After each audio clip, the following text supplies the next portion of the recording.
A healthier person, someone who's much closer to a balanced state of health, is someone you could go visit your past as much as you want. Just don't live there. You know, and in looking at how we talk about healing and the release of our past, I think that we so often confuse that with not remembering our past. Of course you can. But you don't want to remember it in such a way that every time you go back there, it's like swallowing crushed glass. You want to be able to go back there and say, okay, I learned this, I learned this. You go back with gratitude, or you go back with a sense of comfort. And the other thing is, a healthy person, I think, is someone who has the capacity to see the symbolic reasons why things have occurred in their life the way they did and the way they are. And there's a lot I can say about that, but in a nutshell, I'd like to give an example, and that's that imagine that you are the sort of person who has relationships, personal, let's talk about a romantic relationship, that always ends in the same way. You're the sort of person who enters into relationships in which you are always there to help the other person. And you're always there to do anything this other person wants out to. And this is how your dialogue goes. The other person comes home and says, oh, I've had such a horrible day, and you say, oh, let me help you. What can I do for you? You want to talk about it? Right? And let's say this person does this 6 out of 7 days a week, and you still don't change your way. And yet through the process, this person, I don't know, gets a little stronger, maybe not, but let's say he doesn't. If you notice how I assume it's a man, I make note of that, by the way. So anyway, the man gets a signal in his head or in his gut that it's time for him to get on with this pattern. And if this woman is not strong enough to say, God, you are boring me. Do you know what a bore you've become? Learn a different vocabulary. Shape up, but shape up or shut up. Right?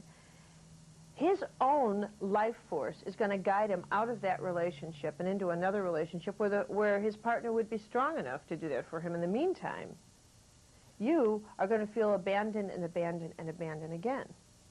Now, if you decide to be angry at that man, you're going to miss the point. Instead, you need to take a symbolic look. You need to stand back and say, why does this happen to me every 3 months with everyone I date? What's going on here? It's got to have something to do with me. And at that point, you're finally realizing that if you remained angry at this person, you would be shooting the messenger and not getting the message.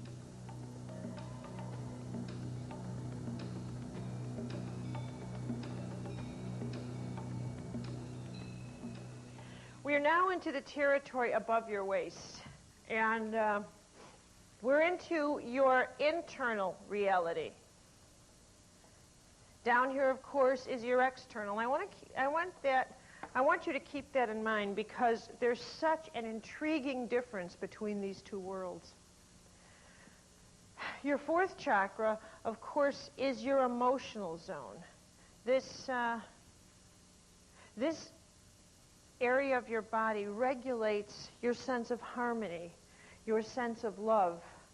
It is always associated with that sweet, sweet energy that we know as love. And I'll tell you, I love the heart energy because the truth is, for as arrogant as the mind can be, and the mind is an arrogant instrument, it is this part of your body that calls the shots. If your heart's not in the ring, as they say, you're going nowhere. I don't care how much the mind wants to push a project. It just will not work unless your heart's in it. This is mission control. Which is why, you know, to learn the energy of the heart, you want to learn it in the most sophisticated way that you can. And I mean spiritually sophisticated. I don't mean I don't mean romantic sophistication. I mean spiritual sophistication. This is also your center where you cope with forgiveness.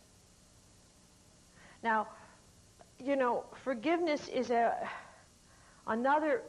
I personally think that the majority of people would rather sleep on a bed of hot coals and then get up and be impaled before they would forgive somebody. It's that unattractive an idea. But we have to talk about it because the reality is healing is the journey of forgiveness. And that's just the way it is. What do you think pulling unplugging your circuits is all about, if not forgiving? I mean, forgiveness, quite frankly, is simply giving up the illusion that things could have been or should have been otherwise. It's no more than that. The fourth chakra sits right between your bottom three and your top three, as if to say, you cannot make safe passage into the upper decks of your consciousness unless you manage and go through the initiation of the heart, which is to learn the true meaning of what it means to understand love, not just loving another, but what love is all about, that love is our way to tangibly touch the life force. Right? That one of the greatest acts of self-love is, in fact, forgiveness. It is not a favor we do to somebody else. It's the greatest thing we could... It's really, forgiveness is the most selfish thing you'll ever do. Because what you're actually doing is you're unplugging from a part of your past or from another person that says, I'm so tired of financing you with my energy. I'm taking it back because what happened between us happened. I simply am not interested in financing that memory anymore. I'm going to let you go. Okay? That's. So this is how we want to understand the fourth chakra as its central power place. Now we're going to jump in, as we always do, through the back door of a chakra so you can understand how we lose power from that, right? All right, here go our energy circuits. And we're going to make a line like this through our history because the inability to forgive, for example, tends to run like a line. And we just load it up. We'll start with our parents or our siblings. And then we would go up to the people we used to play with or high school friends. Then we mature there to people in our 20s. Then people, you know, you keep a log like this, don't you? In your 30s. And then people in your 40s, and et cetera, et cetera. And every single time every day when you get up in the morning, you start sending your energy through your past. And what you've got to remember is that at some point, your past is going to be more real to you energetically than your present. You won't even be able to see your present life because all you're really looking at is one historic situation after another. And you speak this way. You speak in terms of your history. You do this. You say things like, well, I'd like to do this, but last time I did it.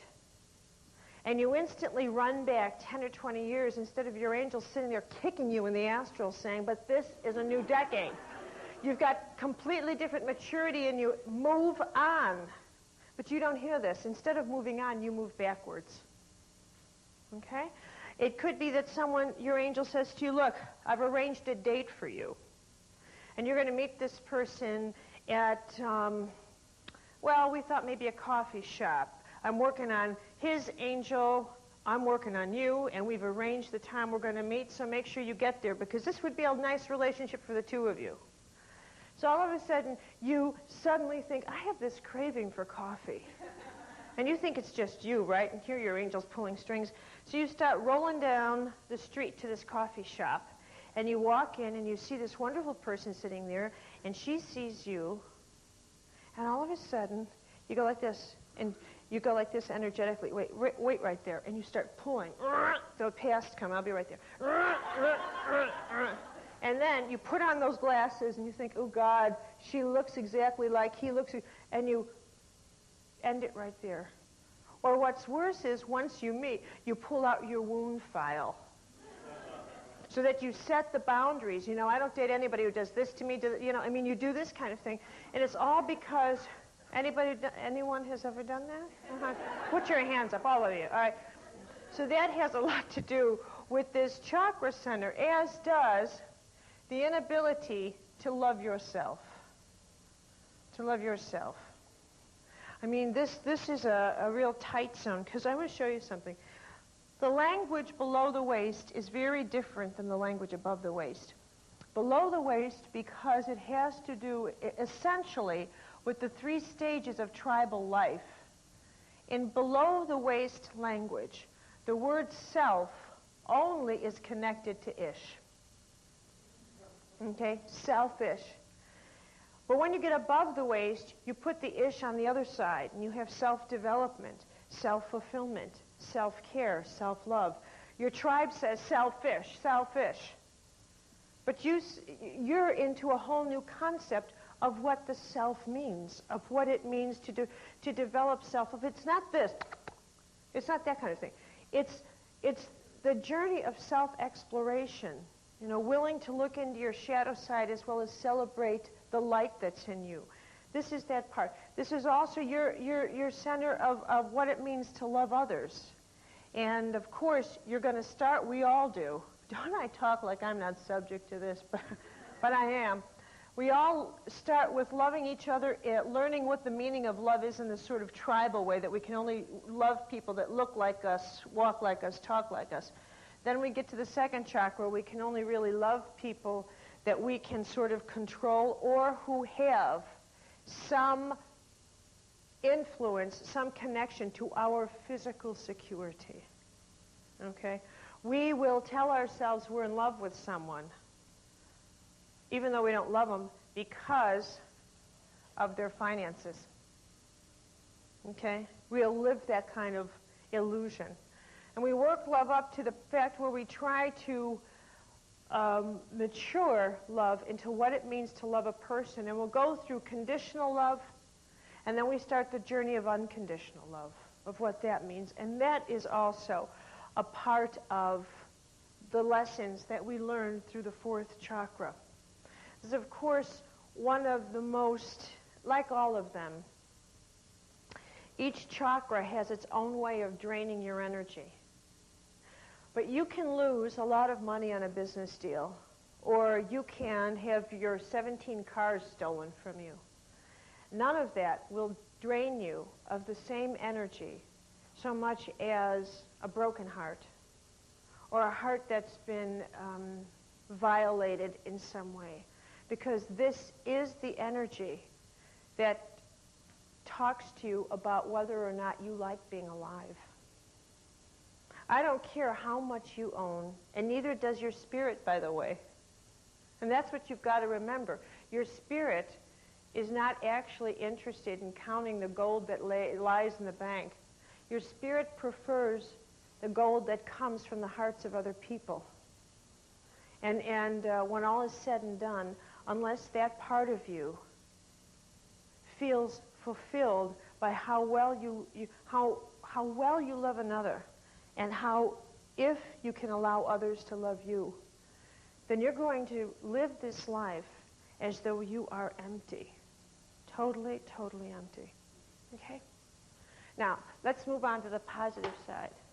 Of course, the 4th chakra deals so much with the power of love in what it can do for others as well as yourself. You thrive with love. I mean, let's face it, love is a ball when it's done right?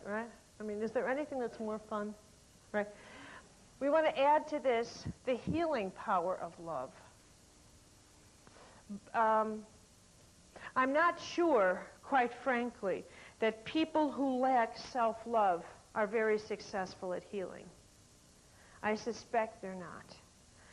And the reason is because the lack of self-love contributes so much to the depletion of the body. The fact is you have to have some degree of self-love to heal your body, all right, of self-appreciation, and that's part of the power of this. The energy of compassion plays an enormous role in the mature heart. Shall we say, let's call it the mature heart. And that the energy of compassion is so powerful because at this level, as you mature, you get past the difference between self-pity or pity toward others and what it means to truly have a compassionate energy. And to love someone enough, and this is very much the power, the positive side of love, where you can love someone enough to let them suffer if that's what they need to do. To recognize that if I bandaged this wound too quickly, you'd simply produce another one because you would never have learned why you got this wound in the first place. I've got to love you enough to let you hurt. It's a strong kind of love, and it takes a very mature type of heart to recognize when you need strong love and when it's okay to say, someone, oh, come on, it's all right, I'll buy you a chocolate soda or something like that. This is that kind of love. The other positive side of one of the many positive sides of love, it's certainly endless, is that it gives you a language to God. And it's an irrational language. The heart doesn't necessarily need words to speak. You literally can say, I'm just going to focus on what I think ecstasy might feel like, and pull your attention out of your head, because it's the rational center of your body. You just pull it down, and you just focus on ecstasy, and perhaps at first you won't feel anything, and maybe at second, too. But as you continue a discipline that says, this is the irrational language of God, there is no reason in my heart, and focus on becoming totally unreasonable, you'll get there real fast. All right. Now, when you want to check on the flow of where this energy is and what you're connected to, you want to, as I said earlier, you want to ask yourself, is there anybody I need to forgive? Is there anybody you need to forgive?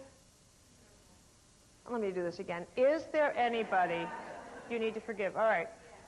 Okay, now, I want you to think about this, and for yourself, list the people. And don't be too hasty in doing this, because you'd be surprised how many people you have to forgive lie in wait. You know, in the back of your closet, or where did you find this, right? So you list those, but start with the ones that really draw the most attention from you, and actually ask yourself, how much of my energy goes into that? How much of my energy am I financing? Or what about memories that have a hold on me that I simply can't let go of? It's interesting. Many people that I've met who have what I'd call negative memories, and they're not necessarily associated with people, but perhaps some kind of traumatic experience. As the years go by, I suspect that they exaggerate 10 more points per year on that experience. You know, that by the time, 10 or 20 years has gone by, now let's look at it from this point of view, they have to make the experience 20 years larger, otherwise they can't see it. All right? So I think there's a really, really powerful exaggeration process that takes place. Right?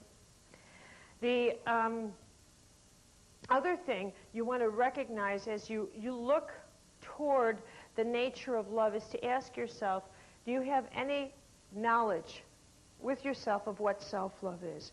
Now, I'll tell you, you're going to start doing self-love from below the waist, because that's just the way it is. So you'll start self-love this way.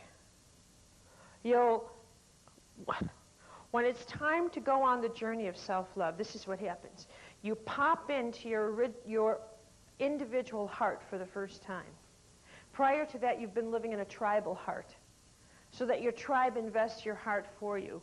If you said, I've got to follow my own heart, I think I like this. No, you don't. You follow this. This is what the tribe believes in. This is the heart. The tribe manages your heart. Then one day, you pop out, and you suddenly realize, I have a heart of my own. Look at that.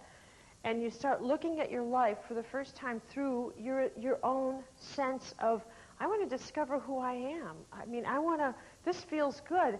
And you scream I for the first time in a way you never had before.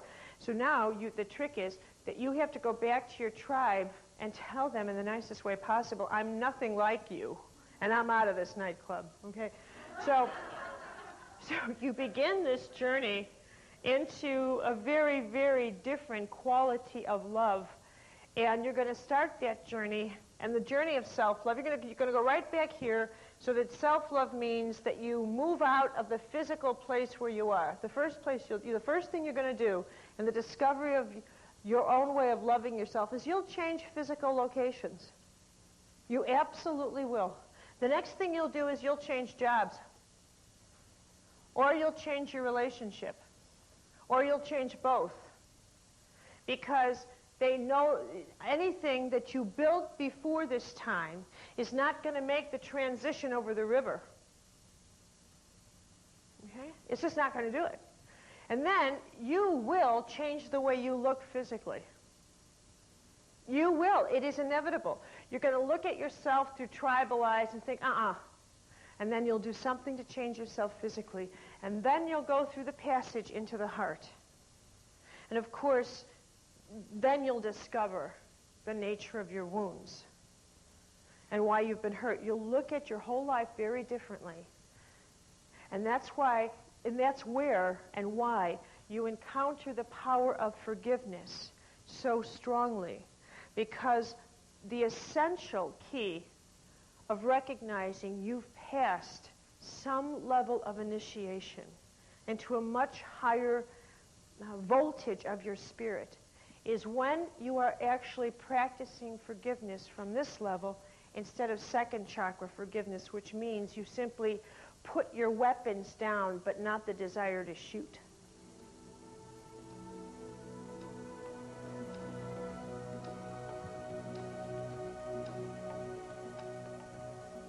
Now I want to take you into the fifth chakra. This is your center of will. This is willpower. And there's a lot to learn in this one. And again, this line is so essential because obviously the center of will. Another way I want you to think of this as your center of choice. You know, the power of choice, what it means to make a wise choice, what it means to take responsibility for the choices you make. You think of it as this way, that what directs your energy circuits to the targets that they go to are the choices you make. This is what sends your energy back. Just like it's the power of choice, the power of will, that causes you, that allows you to have the, shall we say, vibrational stamina to get your energy out from something. Now, just as an example, I want you to focus on something that has your energy captured, that you simply can't unplug from. Anything you want, a relationship, I don't care what it is. It's irrelevant, because once you're plugged in, you're plugged in. But think of something that's really big, okay?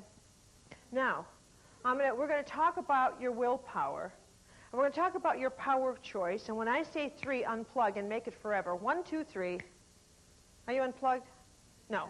Now that gives you, all right, that gives you a notion of how incredibly difficult it is to train this part. And here's the other reason. It's because our first encounter with will is below the waist. It's totally below the waist. That's why when it's so easy for our understanding of will and our understanding of the fifth chakra is tied to our ability to speak up. Okay? It's very hard to learn to speak up for yourself. It's very hard to learn how to represent who you are and establish your boundaries. It's just very difficult to do that. And our willpower has an incredibly intimate relationship with our second chakra. And the reason is we first encounter, you see, when you're in your first chakra, more or less, your tribe controls your will. You know, so you don't have a whole lot of conflict at that area. The conflict doesn't develop until we get to the second chakra, and the second chakra meets the fifth, and therein lies the conflict. Now, your first definition of willpower will be your ability to control others. That's willpower 101. All right, and you'll measure your success by tribal standards. The tribe will measure your success. And we'll say that you have a strong will by the amount of territory you've amassed in your first chakra. In terms of how many people you've put in here and how much money you amassed, this is your will zone. Okay? And that's why this controlling center has so much impact. Your center of control and the use of your will to control others is also tangible below the waist. And so you can feel and sense it. Now, this kind of willpower cannot help you heal. It is not possible. It's totally not possible. It also is reflected in the quality of choices that you make in, say, the negative side when we reverse it. When will is defined as your ability to control others, the other side of this level of perception is that you have no will. It's given over to somebody else in order that you be controlled as one of the members living in this group. See what I mean? You give over your control to this person so that person manages you. Okay? Now, if you are in that situation, and let's face it, most people are, there are many more followers than there are leaders, then you end up in this state where you have no ability to speak up and to speak up for yourself. You can't state your own boundaries. Have you ever seen a relationship and where somebody asks a question of a person, either the male or the female, and one of them looks up, the one who was not asked the question answers it? Have you ever seen that? Can you imagine a more obvious manifestation of a relationship in which one or the other says, here, take this, and you take charge? That is such a striking example of what I'm talking about. Or that you can't respond to your own creativity. Look, you've got it. The will is equal to the choices that you make. Now let's imagine watch this, you get an idea that comes in through the top of your head, and it floats to your mind. And the mind is such a seductive, negotiable instrument. You can do anything to control your mind. And the mind, so this idea pops into your mind and says, you want to start an ice cream parlor? And your mind says, well, I know what ice cream is. I know what parlor means. I like ice cream. This could be fun. Your mind, like this. Then the idea goes into the fifth chakra, in which you have to make choices that redistribute the energetic investments you are now living under. You have to, in order to build your ice cream parlor, you may need 50 extra circuits in present time than you already have, which means you have to make choices to unplug from the past, from anywhere, in order to get your energy into present time. And this is where, excuse me, that's a fifth chakra. Let's do it again. That's a fifth chakra faux pas. All right. You'll start making choices, or you have to make choices, in order to get your energy in present time so that you can continue moving this idea down the cycle into the first chakra, which is physical form. This is your fifth chakra. Have you ever felt all choked up? You ever felt, and incidentally, when, excuse me, when you get that feeling that you're choked up, it's so incredible because it's exactly what happens. What you're trying to do is prevent the perception your heart has just had from getting to your mind. That's exactly what you're trying to do. And the reason is because once the heart gets into the mind, it's all over but the crying for the mind. Okay? Because the heart takes charge. But it has to get through here, the will zone. Because once the heart gets up here, the choices the will makes are now determined by the heart, not the mind. We've just made an incredible shift in power. And so, in order to prevent that type of contact, we'll get choked up. Or we'll create a choked up situation. Now, this can cause a severe injury to your spine. Any of you ever get tight here? All right? Any of you ever get tight in that part of your body? I want you from now on, when you feel tight here, tight in the upper body, aside from going to your local chiropractor, and I believe in them so strongly, but you also have to begin to say to yourself, what am I holding on to? What am I getting choked up about? Because choked up doesn't mean just weeping. It means you're trying to not allow your mind to speak to your heart or your heart to speak to your mind. The other thing I want to point out here is this chakra, when you have a weak will, you can't describe your needs. Someone will say, what kind of emotional needs do you have? This combined with the low sense of self-esteem, and you're going to have someone who says things like this, I don't think I have any personal needs. I'm not sure. Maybe I do, maybe I don't. Then you'll go over to someone with a stronger will, and you'll say, do I have any personal needs? And they'll say, no, see, I don't. I knew I didn't. I couldn't figure out. You'll do this. Or you'll have the kind of will that someone can eclipse very easily. Let's say you do have personal needs, and you say, I don't think I really want to do this. Of course you do. Okay, here. And then what happens is you leave that situation absolutely hating yourself. And you know, watch it. Here, your will that you just gave to this other person, then your energy, your consciousness goes down to your heart, and you realize your heart says, what have you done? You've just agreed to do something that I will not do. I am not in this. So then, what you've just agreed to do goes down to your third chakra, and then it really starts hurting. Because at this point, your third chakra says, if you had any self-esteem, you wouldn't get yourself into these crises. When are you going to learn to manage your own boundaries? And then it drops to the second chakra, where you take out your weapons and you want to hate the other person. But the truth is you can't stand yourself. And then it drops to the first chakra, which is how it physically manifests in the world, this circumstance you never wanted to get yourself into in the first place. And you feel like a rape victim. But you've raped yourself. Okay? The positive side of the fifth chakra is that you get it. You get it. What do you get? You get the truth that the real meaning of will is not your capacity to control anybody else, but to control yourself.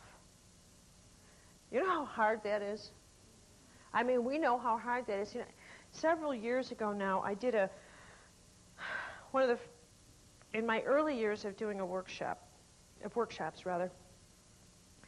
I did a workshop in Denmark. And this left such an impression on me. There was a lovely little girl in this. She wasn't a little girl. She was a petite woman, but she was so tiny.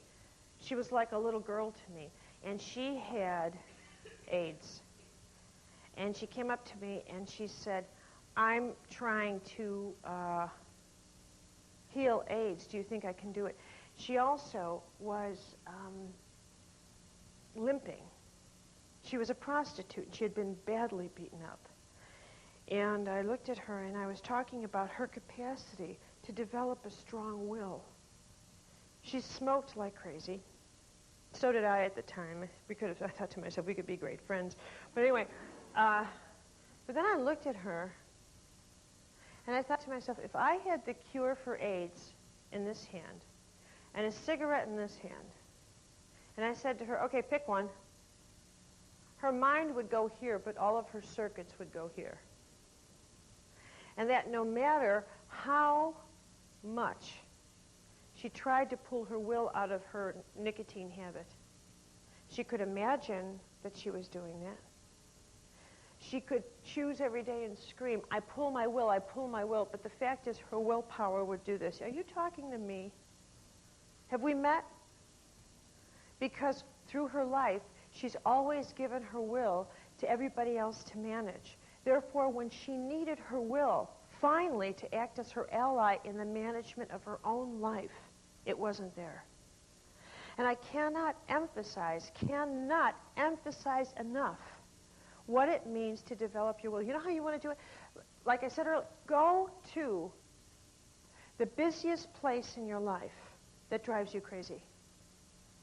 Instead of running away and seeking out quiet, which is just fine. But in the development of your will, you don't want to set up the perfect session for yourself or circumstance. You want the thing that draws your will out as easily as possible. So put yourself in that setting and then call your spirit back and say, get in here.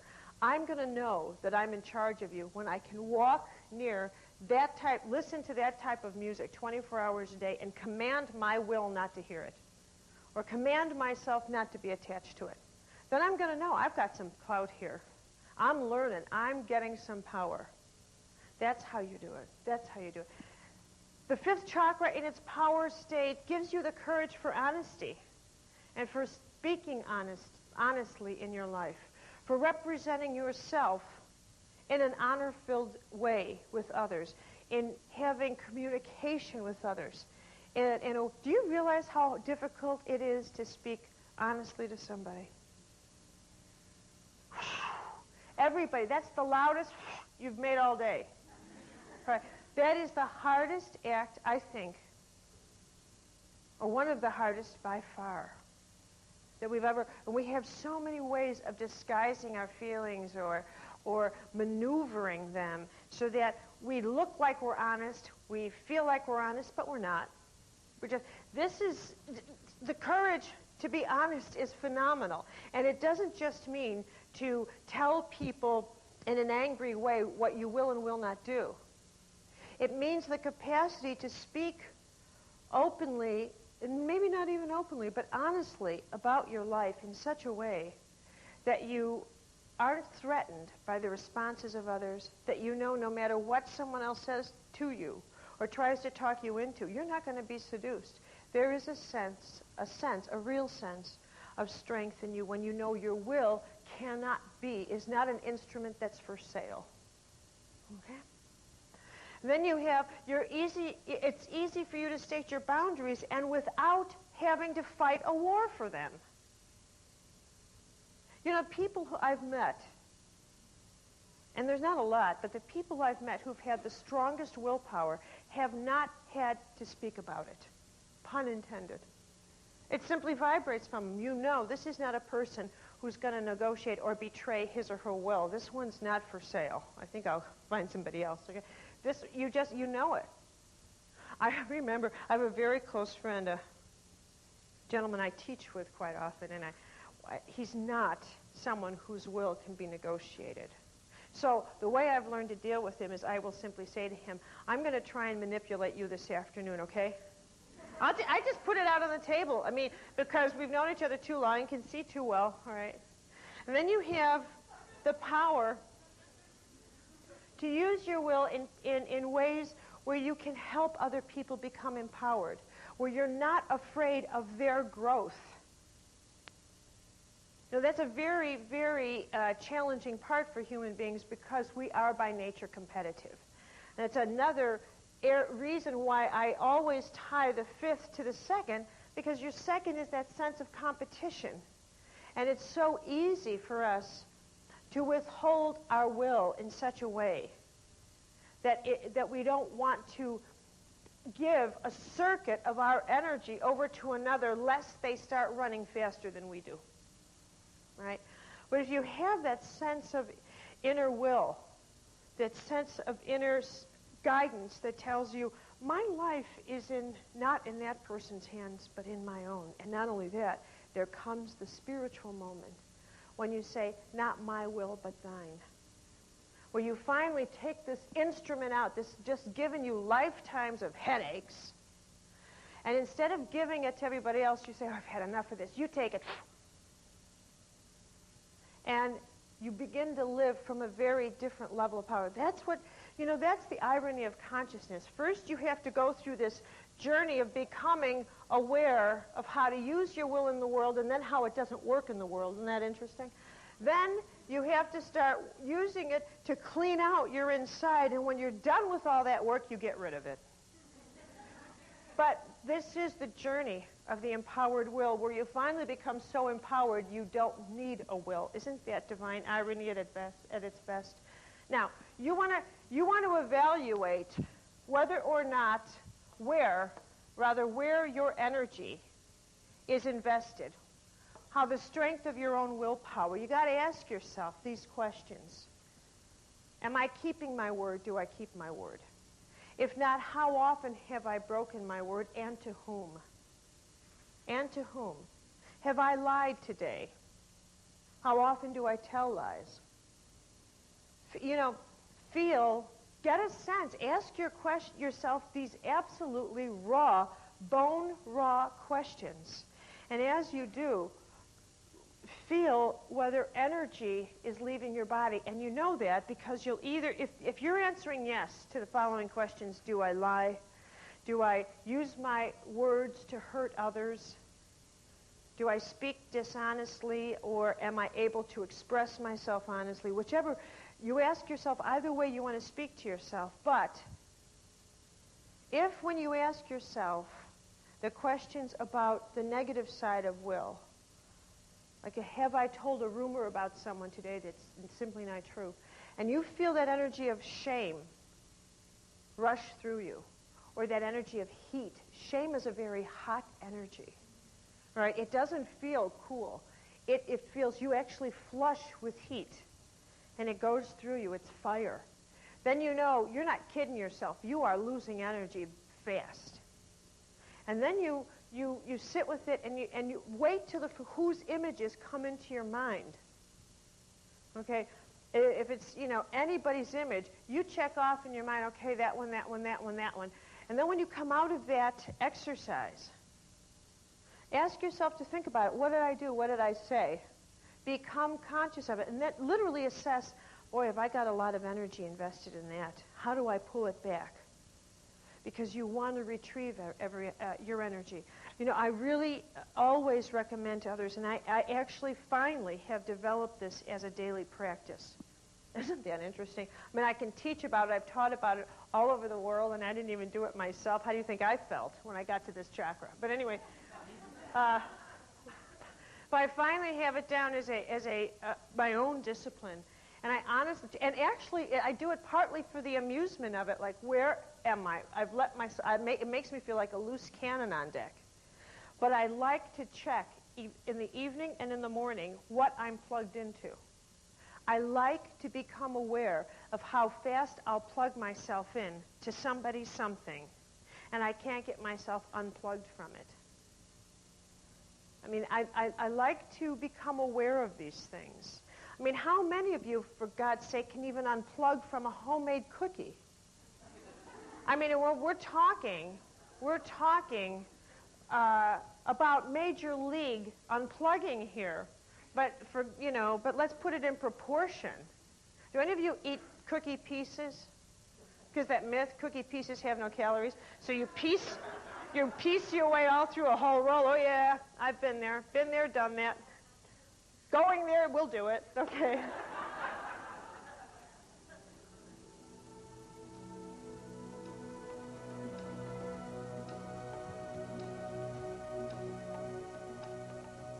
We're going to move up now to the sixth chakra. This is your reality headquarters.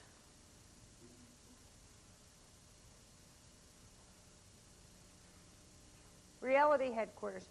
This is your center of, this of course is your mind, your intellect. This is an area that gets you into a lot of trouble. This is your center of human reasoning. Now, human reasoning, by its very nature, is unreasonable. Because it operates on this principle, this, dare I call it principle, this illusion. I like to think of this as Buddha's center. Because this has so much to do with the management of your illusions. Okay? And the mind says nothing's an illusion, because if I step on your foot, don't tell me that doesn't hurt. So to get to the point where you can take this instrument that manages your 5 senses and convince it that there are more senses in the world is an incredible journey of re-education. And that's what you go through as you work your way into the as you work your way through the maturation of the 6th chakra. You lose energy in this place because the mind likes rational and reasonable answers. And so you get stuck on things like this.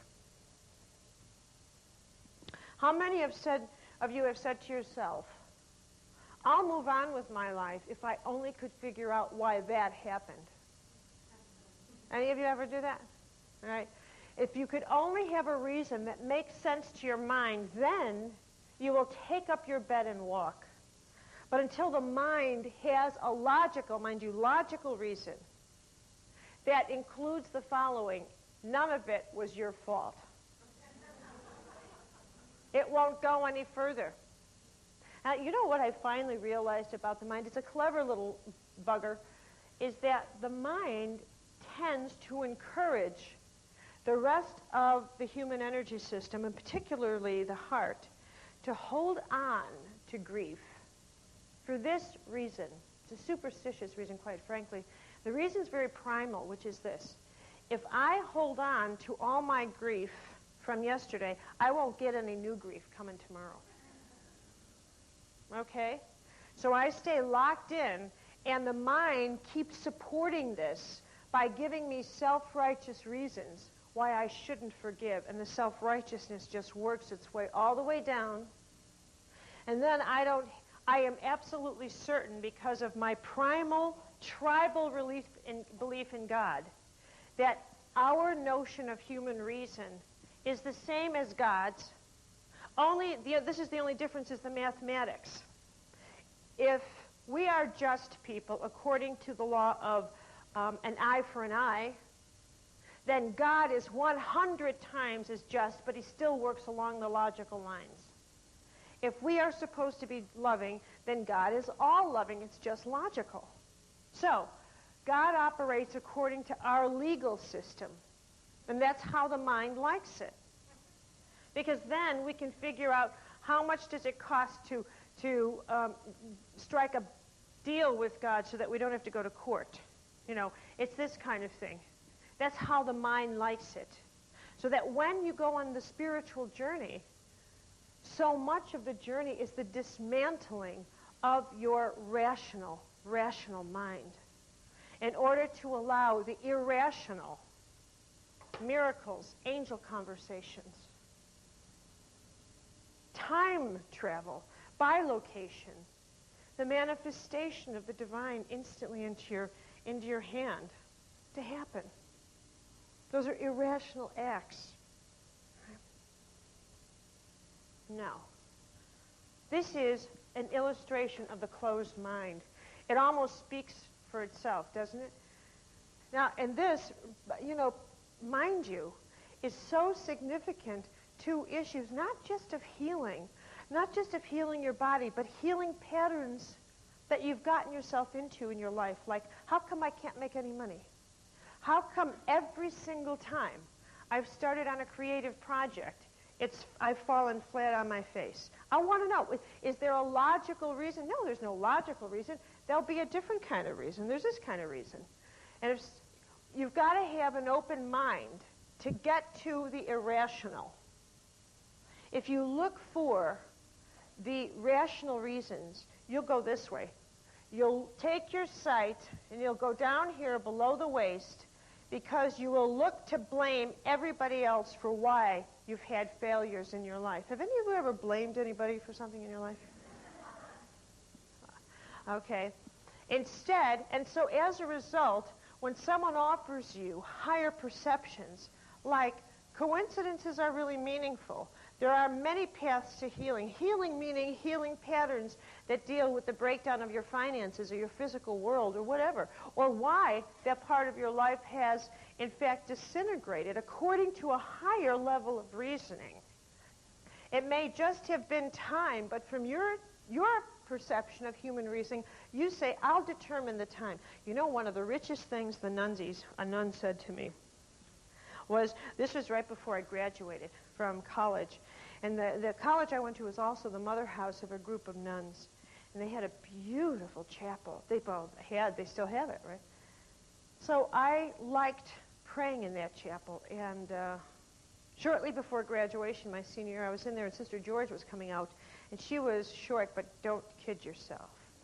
Right? She was a powerhouse. And George, I always thought George was sort of a half a quart short until I realized this woman had a quality of spirit in her like I had never seen before. I mean, you'd see her in the spring smelling flowers, and she'd go into ecstasy. I always thought she didn't have a mind, but she didn't, but it was the right mind not to have. All right. So she anyway, she comes out of the chapel, and she says, oh, Carolyn, you know, it's student graduation, and you know, we make that kind of chit-chat. And then she says, what are you going to do after you graduate? Do you have any plans? I pulled out this list. Well, first, I'm going to start with winning the Pulitzer Prize, and then go on to the Nobel, and I'm dead. I'm going to live in Europe. I want to be an investigative news reporter. I want to do this. I want to do that. She looks at me, and she starts laughing, and she says, do you know how to make God laugh? And I thought, weren't you listening to me? And she said, tell him your plans. Okay. So, all right, and then there are more than the five senses. You see, this physical reality likes to work with five senses because if it's tangible, then you know you can maneuver it. But the closed mind is such a limited object because it's like carrying dead weight that continues to look for a reason that you won't see. And you know why you won't see a logical reason? Because a logical reason won't help you. The heavens set up circumstances for us, not so that we can find the logical way out, but so we will require the illogical. It's the nature of divine paradox. You're praying for guidance. Watch how the mind works in the guidance center. You pray for guidance. Do you honestly think for one moment that guidance is going to come in a logical form? A letter? A new credit card? Do you really think that the gods work that way? No. Heaven will always give you an illogical form of guidance. And I'll tell you the way heaven speaks. It works in paradoxes. What looks small is really big. What looks big is really small. I.e., the proverbial, the strength of a mustard seed can pull down a mountain if you really understood what strength is. Okay? So you look at what the power of the open mind is, and you see that the open mind recognizes that coincidences are not only meaningful, they're messages. So the next time you're in a situation where you think, I'm really wondering what's happening here, or should I do this, or should I do that? And you walk around and you bump into someone who says, I thought you should move to New York. I was just talking to someone, and you were just thinking, should I move to New York? Now, if you have a rational mind, you'll blow that off. But if you have an irrational mind, you'll sit down and think, I've just had a synchronistic event. Someone's talking to me. Look alive, look alive. And you begin to say, here it is, I'm getting a message. The guidance center's on. Start looking for illogical things. Don't even consider looking for logical. There are many paths to healing. Don't just look for the obvious. Look for the ridiculously unobvious, okay? Where you can stop measuring what's effective by whether or not you can lift it up or taste it. Instead, you realize, it would be very effective for me just to literally do this, walk, talk. You know what I do when I feel the worst? I play the 60s music. I love the music from the 1960s. It reminds me of very, very, very happy times in my life. I love the lightheartedness of the music. And so it absolutely feels, I love that rhythm. I love the Beatles. So it works. That's one of the ways. For other people, they say, let's go into the country. Leave me alone. Put on the 60s. And that works for me. ask yourself, again, we're going to go into what you ask yourself to figure out what you've invested your chakras in, your energy, your circuits. And that's, are you more rational or irrational? You know how you want to know? Yeah. You ask yourself, do I need details before I make a move? And if so, what kind of details? Do I need to know all the financial paper? Do I need to know who's on first base? What do I need to know before I'll make a move? Do I need rational information, or is irrational hunch enough?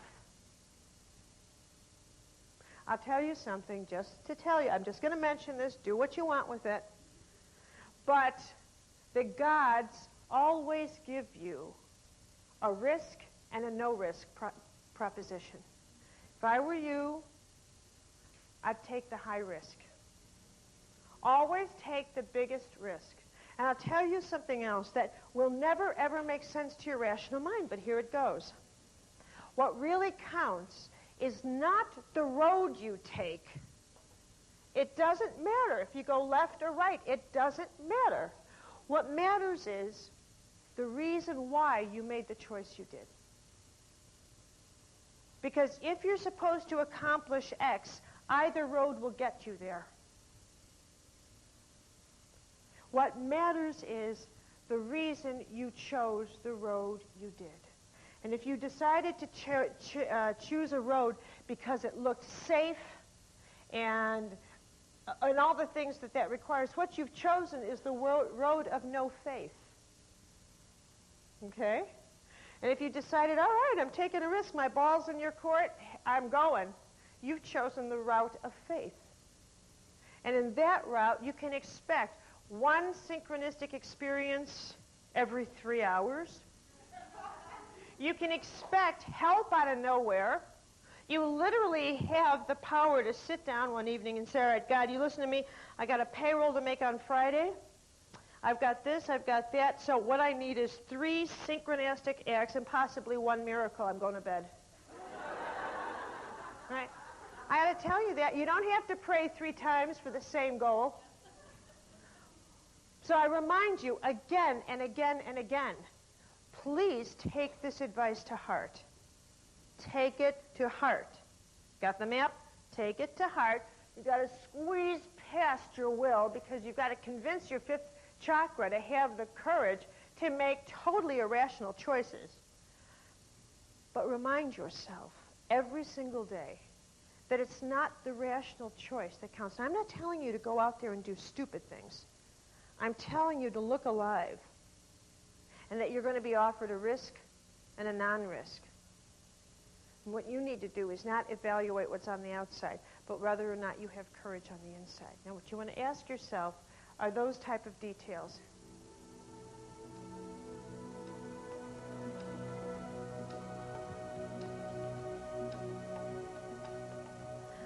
We're going to go into the 7th chakra, which is the upper level, as it were. This I love to refer to as your grace bank account.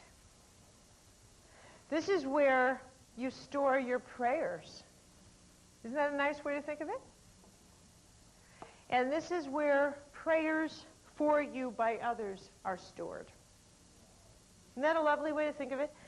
This is where you transfer the circuits of your own energy to others that you are praying for.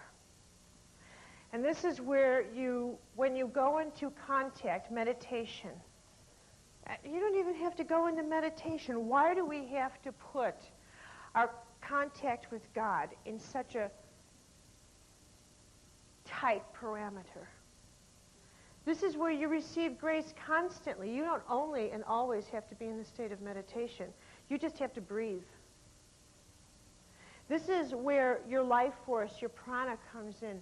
And every thought you have, every single thought you have, and it can be its own act of grace, which is why it's so, the journey of consciousness is the journey of being conscious, becoming conscious of exactly the ideas you give your energy, grace over to. Think of the energies you support, the thoughts you support, as gracing them, as to whether or not you'll give your grace. Grace, then, you can think of as your blessing. Think of it as whether or not you'll give something your blessing. So you can think of it that this is the center of mysticism. This is the center where you enter into that high voltage, visionary, mystical connection with the divine. This is high voltage intuition. It's way past intuition. This is intuition for we ordinary mortals. OM for short. Okay, get it? That's the high voltage visionary power that is given to others. Given, you don't develop this. This you are anointed with. Okay? You develop yourself to be a vehicle for this, but whether or not you get anointed is, I assure you, not your choice. This is the center through which that high-powered spirituality comes through that moves others and mountains. The teachers that have had it, the Jesus, the quality of a teacher like Jesus, or Sai Baba, or numerous other teachers that I can mention who have been able to make contributions to our culture, to our global culture. The Dalai Lama, Mother Teresa, people whose connection, Nelson Mandela, dare I put, to me, he's in this category. These are people whose heart-mind connection is well beyond human energy. They are connected to a God, I shouldn't say a God, but I was going to say the God force directly. Now, when a person experiences, what role does faith play in this? This is the center where you have your faith crises. Right? This is the center. This is the center where, when you ponder questions like, for what purpose was I born? If you ask those questions from below the waist, there's not much that's going to happen to you. But if you ask them from above the waist, this is the difference. So you're asking yourself from below the waist, I wonder why I'm down here. I wonder for what purpose I was born. And your angel's sitting there on the couch, flipping through, watching CNN. This again, just flipping through. And then comes the day where you ask the question from the 7th chakra. And you say, I mean it. What am I doing here? Am I supposed to be of service? And now your angel goes whoosh, off the couch and says, all right, let's go. Now we're going to work. And your angel pulls out your file and says, all right, let's do it this way. We're going to start by redoing the bottom half of your life. Okay, now, we'll start with where you live. I want you to move. And I want you to, we'll start with moving. I want you to move to a whole new state. And all of a sudden, you're possessed by this notion to get out of where you are. And then your angel says, oh, and while you do it, I want you to let go of the job you're in. This is the wrong occupation for you. So your angel says, are you going to do it, or shall I get you fired? Which way do you want this? Right? And of course, once that thought starts entering your mind, you don't want anything to do with it. You try to shut it off, shut it off. But your angel says, I'm giving you 2 months to act on this, otherwise I'm taking over. So your job begins to disintegrate more and more and more through your 5 senses. You can see it. How can you not? They moved your desk out. They sold your chair. There's no job left for you. So you decide, I think, all right, then you're done with that. Now you've got that part of your life taken care of. And your angel says, okay, now let's move up. 2nd chakra. I want you to leave the relationship you're in. This is not the right partner. I'm going to have a 7th chakra partner, so you get rid of your 3 chakra partner. And you say, you hear it, you feel it, but you start shaking it off like a piece of lice, you know what I mean? And it's not going anywhere. So your angel says, look, I've had it with you not listening to me. I'm going to arrange so that you have a dinner someplace and you're going to run into him, her, with somebody else, okay? Because you haven't been listening to me. We didn't have to do it this way, but you wouldn't listen. So the next thing you know, you see your soon-to-be ex-mate with this other person. And then your angel says, all right, now, in order to recover from these, I want you to do the following things. We're going to have to change your habits. You are to change your nutritional program. I want you to get into exercise. I want you to deal with your addictions. And I want this now. Move it. And then you start doing all this. You start with the yoga. You start with the, your whole life. But what you're doing is you're preparing for ascension.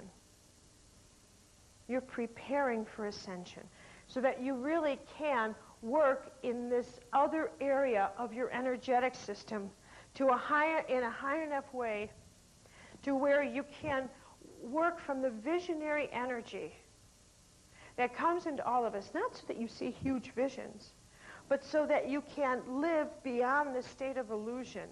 And that makes your life a visionary experience. And that's enough. If you can just enjoy a sample of that quality. I'm going to give you a quote to think of that T.S. Eliot said. He said, we're not here to take, and we weren't born to indulge. We were born to kneel. Okay. Now, the lack of faith, quite frankly, I'm not sure there's a worse experience.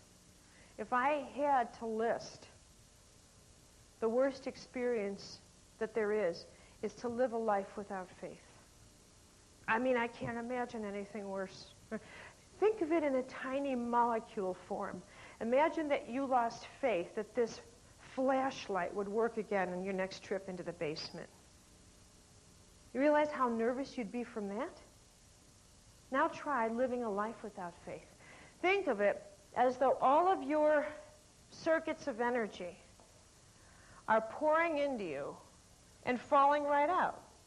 They have absolutely no direction because you don't have a sense of what faith is, what you can put faith into. You don't trust anything. Everything scares you. Absolutely everything scares you.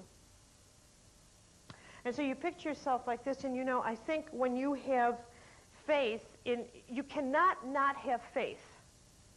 It's not possible. But when you don't have faith in a positive way, you will automatically have faith in a negative way. Do you know what I'm saying? Because you've got to channel this energy. If it doesn't go into something positive, it's going to go into the fact that there isn't something positive. You're going to have faith in that. It is a damaging situation. And it goes for you too. When you don't have faith in something, I want you from now on to remember you are now channeling it into some form of the absence of faith. You're draining yourself. It's one of the quickest ways to harm yourself. And how can you ever heal if you're living life itself without faith in what life is, which is a regenerative process? All right. So keep this, I want you to hold this image in your mind, that the Grace Bank account, your capacity to pray, I don't even care if you pray like this, and neither does God. Not that I have dinner with God every night and he talks to me, but the divine source, it doesn't matter. Even if every day you say the divine source, you confuse me constantly. I cannot figure out how you work. At least you make contact. You make conscious contact. You don't even have to make peaceful contact. Scream at the gods, but make some kind of contact. And then just use this image that there's prana coming in, and as you make contact, have any sense of gratitude. Don't always pray for your problem solution. Stop living in the school of charm that God is a mediator between you and a bad life on this planet. Stop praying like a stuffologist. God, give me stuff. God, protect my stuff. God, can I have more stuff? God, is my stuff sleeping with someone else's stuff? You know, stop praying like a stuffologist. Begin to realize that you can also express gratitude. You could say, thank you, Lord, for giving me. Thank you, God. Thank you, Divine Source, for letting me learn what I did today. Whether that learning was positive or negative. Thank you for showing me another area where I have to concentrate myself. Thank you for showing me another area where I have to get my spirit back, because if you showed me that, that means I can get my spirit back. That I'm ready to get my spirit back. You don't show me a recipe and not give me the way to cook it. That's ridiculous. Learn to pray consciously. Get out of the stuffology school of prayer. And learn to visualize the power of that grace bank account, that you're really surrounded by that. And as you breathe, you're surrounded by that. And don't be afraid to share grace with others. I'm going to tell you another favorite story of mine, because it's just so powerful, about a woman who suffered a car accident, and this was in England, and she had a near-death experience. And I love near-death stories. You know, I always frequently say that I live with one of the men who did the majority of research on near-death experiences, and I really did attend parties where I was the only one who hadn't died. But anyway, she had this near-death experience. She's hovering over her body, and she can hear what the other responses are in the cars behind her. And she can hear people say, oh, this is just what I need, is to be late for my appointment, and this is just what I need. Any one of you ever do that? This is just, I don't need this, and this guy. But out of the fourth or fifth car, she sees this stream of light pour out and then get returned to her corpse, to her body, to this smashed up human being. And she thought, what's going on in that car? Boom, that quickly. She's hovering next to this woman who had entered the state of prayer for her, directing some of the grace from her bank account over to this woman who had just had the accident. So she got down the license plate number. And when she was recovered, she showed up on the front porch of that woman, literally with a basket of flowers, and said, thank you. This is the power of that center of your body. You need to learn to use it with that kind of consciousness. Now, you want to ask yourself questions. You want to ask yourself, do you believe in guidance? You ask yourself that. But if you do believe in guidance, how do you expect it to come to you?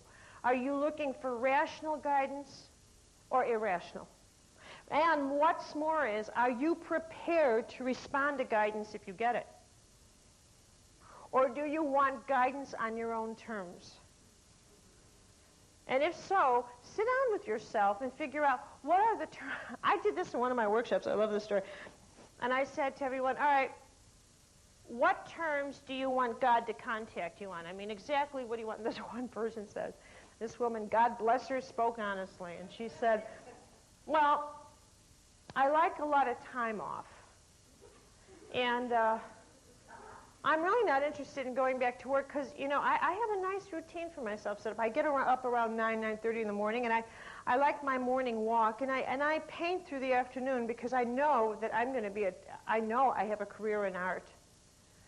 And I like to read a lot in the afternoon, and then my husband comes home, and, you know, we have dinner, and we talk, and sometimes we go out for a walk, and I'm not really but, you know, I really believe that I think God should direct me in what art I should paint. And I'm looking at her. You know, and it's so difficult for me to not, you know, say something direct to a person like that. But I thought, well, and I said, well, you let me know if God tells you how to become the next Van Gogh, won't you? And, you know, you have to take a real good look. If the way, in fact, you pray and the way you ask for guidance is truly guidance on your own terms. Because then you are really going to come to realize that the God you want to know is a very conditional God. All right? And that you want to take a look at as well, because if you wonder exactly what guidance is, and you realize real guidance, the kind of guidance that comes fast and furiously, is the kind of guidance that only a person who has no conditions can receive. Which is why I think we look at mystics or spiritual yogis and realize we're looking at people who have no restrictions. You want to ask yourself, do you feel a connection to God? Pay attention to, become conscious of what are the spiritual truths you live by. What do you really believe in? What are these patterns of God? What do you want God to be like? What do you want your spiritual life to be like? Ask yourself these questions. And don't just ask them, you know, like once and keep rolling with the ball. Some of these questions you have to go back to, sometimes on a daily basis, which is what do I trust? What don't I trust? What am I thinking today about God? Do I do this? Do I feel very positive about God when things are going my way and very negative? Do I think God is deaf when things aren't? Do I have a movable portrait of God? Or can I hold the position that God is a compassionate, loving, guiding force no matter what's happening in my life? And that everything that's happening in my life is for a reason. That is a tough one to hold on to, but I suspect that that's probably the truth. I have a deep sense of faith. I truly believe that when you pray, you get guidance. That you don't have to repeat your prayers all the time because God's not deaf. That when you ask for help, it's in there in the blink of an eye. That you have to let go of the way you think help is going to come to you. That everything has a purpose in your life, even if you can't see it. That every relationship has a purpose in your life, even though that purpose may hurt a great deal. When people say to me, oh, now let me see, I've just met somebody who has the same wounds as I do, and we're wound mates and we're soulmates. And I want to say, will you get out of here? I'll tell you who your soulmate is. Tell me the one person who has caused you the most pain in your life, and that is your soulmate. Because it's the person who has expanded your soul the most. Well, I believe all of these things are really true. I believe that there are so many deep spiritual teachers in our history and in the world now who are that are trying to teach us that the only real meaning of this life is to learn that life is only for spiritual development. And there is no other meaning. There is no other meaning. And I think that's a frightening thing because we come from a long, long tradition that separates our physical life from this spiritual life. That if we're going to choose spiritual development as our priority, we therefore must abandon physical life. I think that, I know that as we make the transition to this next culture, to this energetic culture that we are making now, I'm not talking about anything that's 2,000 million years in the future, I'm talking about now, that we will merge these two and recognize that the genuine spiritual path that we're on now, well, I don't want to say genuine, that the next step of evolution within the spiritual path is the merger of our spirit with our physical body, and living then within in a simultaneous harmony with the power and the energy that flows through both. And I believe that's where we're going.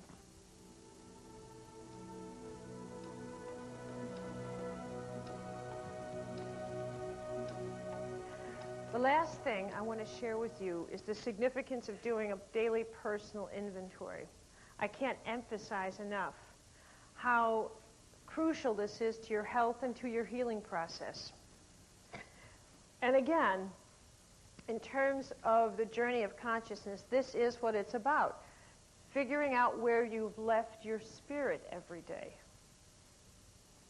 What I've found as a very effective shortcut is to work with what I call the 7 sacred truths. These are the manner in which I present the truths, which I believe to be universal. I put them in my own language. And I think they do represent what we would call universal truth. And so I've lined them up in 7. And what I would say is that just go through these every day. They're a very quick and truthful shortcut as a way of evaluating and analyzing where your energy is. And as you say these to yourself, you're going to ask some questions like, all is one. It's a primary truth. Think about that. That's a tribal truth. It's your primary truth. And then close your eyes and ask yourself, did I have a prejudicial issue today? Did I lose my thought or lose my spirit in any version of tribal warfare? Whether that version was verbal or lose it in my thoughts. Was I harmful to another person because of the tribe they represented? You ask yourself these types of energy, these types of energetic thoughts, because you realize you've just invested part of your precious life force into supporting that kind of negativity. And I want to tell you something else. You even want to look at it. You know, there are many wonderful groups that are doing a lot on behalf of the earth, like the environmental groups that form ecological tribes as such. But if you contribute energy to these groups that is a hostile kind of energy, like we'll get those people who are doing this to our planet, you're waging war and you're actually helping them out. You're giving them fuel. You're giving the other side bullets to shoot us with. Instead, you got to rise above the waist. And you got to say, all right, you're going to shoot me with a bullet. I'm going to shoot you with love. Let's see who wins. And not love in the emotional sense, but in the compassionate sense that says this is a natural process of the evolution of life. And these people are evolving. I had to go through that stage. Who knows how many trees I killed? Give people room to evolve. Okay? This is also the part of your body that connects you, when you look at all is one truth, to all of nature. Feel the positive energy of nature come into you. Feel if, in fact, you're living in a balanced way with your family, with those that are in the closest circle to you, in your community. Feel the energy of what would be your tribal connection. Energy coming into your field, energy going out. Learn to feel this energy. This is what consciousness is about. You feel your energy system first, and then you take a check of how strong your physical body feels. You want to learn to make this connection at all times. And you move into the second chakra, which, now, as the chakras move, remember, all is one is the large group one, and then it becomes the one-on-one connection, and the truth is honor one another. And in the work of honoring one another, you ask yourself if you've lost, it's not just honoring one other person, it's the issues that a one-on-one relationship represent with one another. So you ask yourself, have I lost my energy over financial issues today? Over a need to control somebody else? Have I lost my power over an act of vengeance? Feeling envious about someone? How much power am I giving over to that? And then when you ask yourself these questions, take time to actually feel the energy flow through you. I think this is where a wonderful practice like yoga comes in. You breathe in your prana and just look for the holes. Where are they? Like looking through, what is that called? Swiss cheese. Look at where you're leaking your power. How much, how fast, how strong, what are the consequences? Do you have an addiction? All right. What are they and how fast are you losing your power to those? Pay attention to this dynamic of energy because you want to keep this in check. This is how you sense continually. Do this every day. What have I invested my energy into that's negative? And then you want to reverse it. And you want to say, what positive energy is coming back to me? Can I feel the energy being sent to me from people who love me? Can I feel the support of other people? We are so accustomed to focusing our attention only on negativity and loss that we don't even know what it's like to recognize positive energy. And not only that, we're uncomfortable receiving it. And when you're in that situation, how in the world can you heal? Do you understand how totally ridiculous healing is to someone who is uncomfortable with positive energy? You've made yourself a vehicle that can only withstand barbed wire going through it. And when someone sends silk, you freeze. You've got to be able to recognize when loving, positive energy is being sent into your system as well, so that you can feel the energy of appreciation and you can allow it to come into your system. Okay? Honor oneself. This, of course, obviously, when you take a look at evaluating this truth, you got to ask yourself, do I like myself? Did I feel confident today? If not, where did I lose strength? Did I have any, did I criticize someone today, or was I criticized by someone? Work with that truth. Ask yourself, did I feel, did I operate within my sense of integrity? Did I follow my honor code? You ask yourself, and this, when you get used to this, it moves like this. It moves as fast as it gets. In the beginning, you have to sort of pay more and more conscious attention to, but pretty soon it becomes such an automatic language that when you're out in the field, as it were, and the moment you're in a situation where you're about to lose power because you're about to dishonor your honor code, boom, you see it. It goes this fast. It actually happens that fast, as if you've pushed up an option, a choice that says, be mindful of what you're doing here. It's no longer unconscious. You become incredibly conscious. The third one. The fourth one is love is divine power. That's almost self-explanatory. You live in this belief of love, so you got to ask yourself, did I act through love? Did I dwell on my heartaches today or in the health of my heart? Did I appreciate how much love I could carry in myself or how much love was taken from me because of my past life experiences? Do I keep draining that? Do I dwell in being unforgiving? Do I feel like someone should forgive me first before I even budge on them? Do I enjoy not being forgiving because it gives me clout with somebody else? Ask yourself these questions. How much energy am I losing over this? Do I simply not want to forgive because it's serving my purpose in some way? Do I know what self-love is? What does that mean? Am I getting closer? Have I gotten past the stage where self-love means self-indulgence? Am I moving toward a level of true self-respect? You move through that truth. All right? Then ask yourself to consider, what does it mean to surrender my personal will to the divine? And again, you ask yourself, am I praying with a private agenda? Am I praying with conditional surrender to God? Do I really want to surrender my will, or am I still caught up in the illusion that I'm in charge of my own life? Do I speak honestly with people? Have I made choices today that reflect what I believe my purpose in life is? Have the choices I made supported my spiritual life or interfered with it? And literally at that point, you want to close your eyes, and you want, with every one of these, you want to add the thought, I'm calling my spirit back. I am choosing consciously to retrieve my spirit, to call my spirit back. Act in a conscious way. Even if you don't feel that energy come in instantly, act in a conscious way to say, I'm calling my spirit back. I will not allow my spirit to leave my body that easily anymore. And breathe it in, breathe it in. And at first, I'm telling you, you won't necessarily feel this visionary electrical charge pour through you.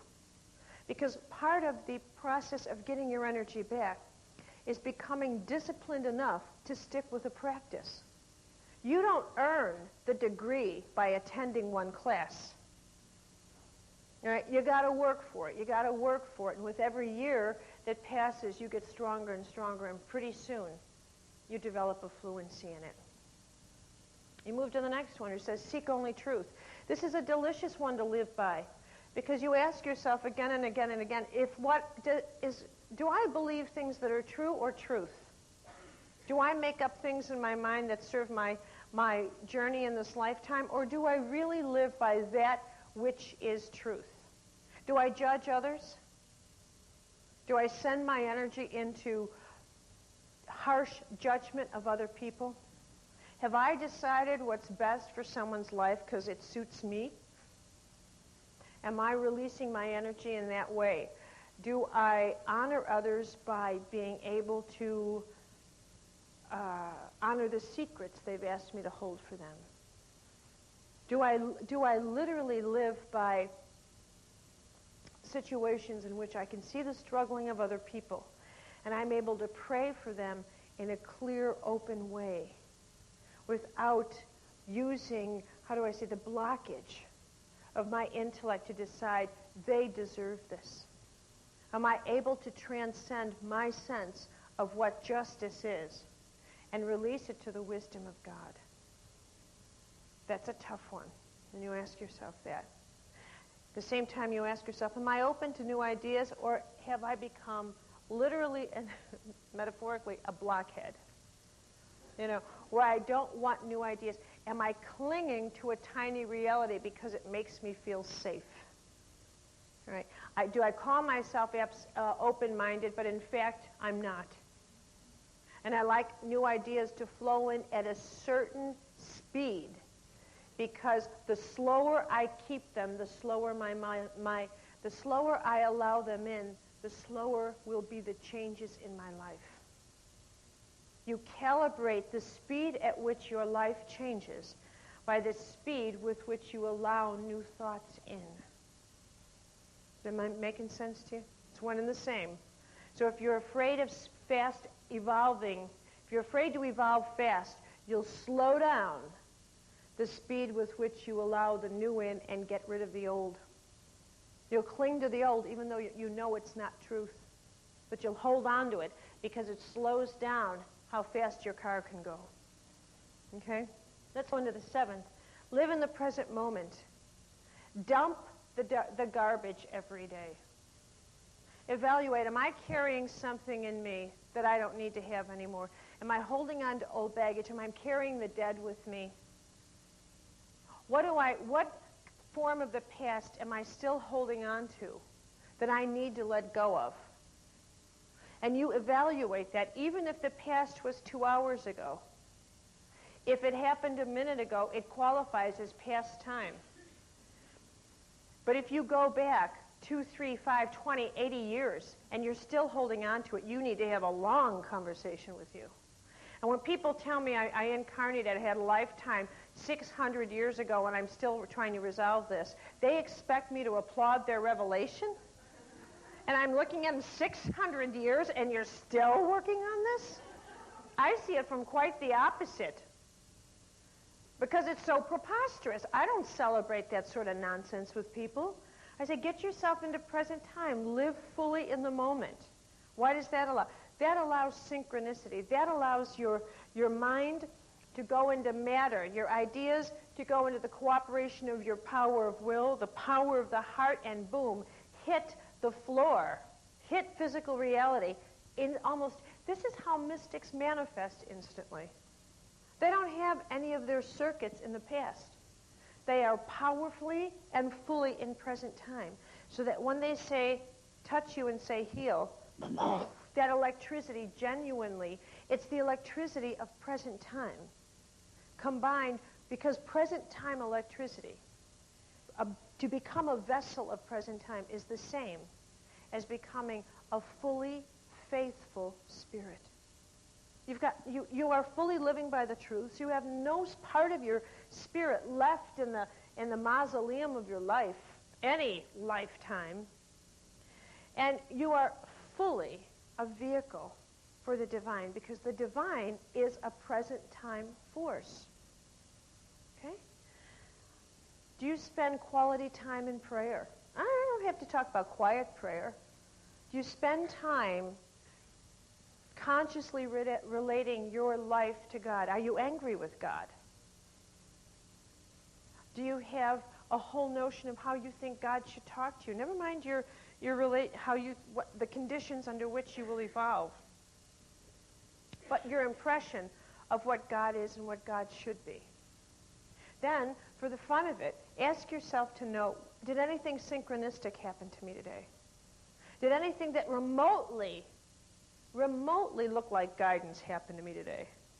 And if it did, what do I think it should mean? Should I just recognize that I'm being put on alert that I'm about to receive guidance? Or do I interpret this? What do I do? Just leave it alone? Have fun with your relationship with the divine. Don't always think, in fact, rarely allow yourself to think, that the reason that guidance is always the forebearer of bad news. Okay? Or the manner in which you're supposed to get out of something that hurts. Why can't we hold in our minds that our relationship with God can be a pleasure cruise? We don't. We hold in our minds that it's just the journey of pain, and that prayer is just to get out of one painful situation only to be in the next. So pay attention to where your energy is on a daily basis. This is exactly what it means to learn the skill of self-evaluation, to learn how to manage your energy system. This is exactly how you do it. You pay attention, you ask yourself questions, you go into a self-evaluative process every single day. The more you do this, the more natural it becomes, and you'll begin to recognize when that energy is leaving your body, and you no longer will literally write it off as just one of those things, but you'll start saying to other people, excuse me for a minute, I'm losing some energy, I'll be right back. You'll take a step, you'll breathe it in, get back here, and you'll go back to your day, feeling centered instead of feeling like you're falling all over the place. All right, make this a daily practice. I want to close with a prayer that means the most to me in my own life. I hope it will mean something to you in yours. God, be in my head and in my understanding. God, be in my eyes and in my looking. God, be in my mouth and in my speaking. God, be in my tongue and in my tasting. God, be in my lips and in my greeting. God, be in my nose and in my smelling, inhaling. God, be in my ears and in my hearing. God, be in my neck and in my humbling. God, be in my shoulders and in my bearing. God, be in my back and in my standing. God, be in my arms and in my reaching, receiving. God, be in my hands and in my working. God, be in my legs and in my walking. God, be in my feet and in my grounding. God, be in my joints and in my relating. God, be in my guts and in my feeling. God, be in my bowels and in my forgiving. God, be in my loins and in my swiving. God, be in my lungs and in my breathing. God, be in my heart and in my loving.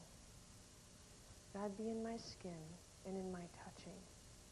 God, be in my flesh and in my paining, pining.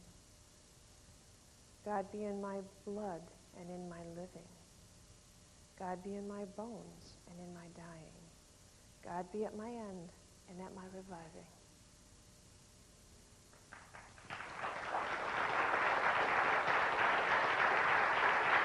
Thank you.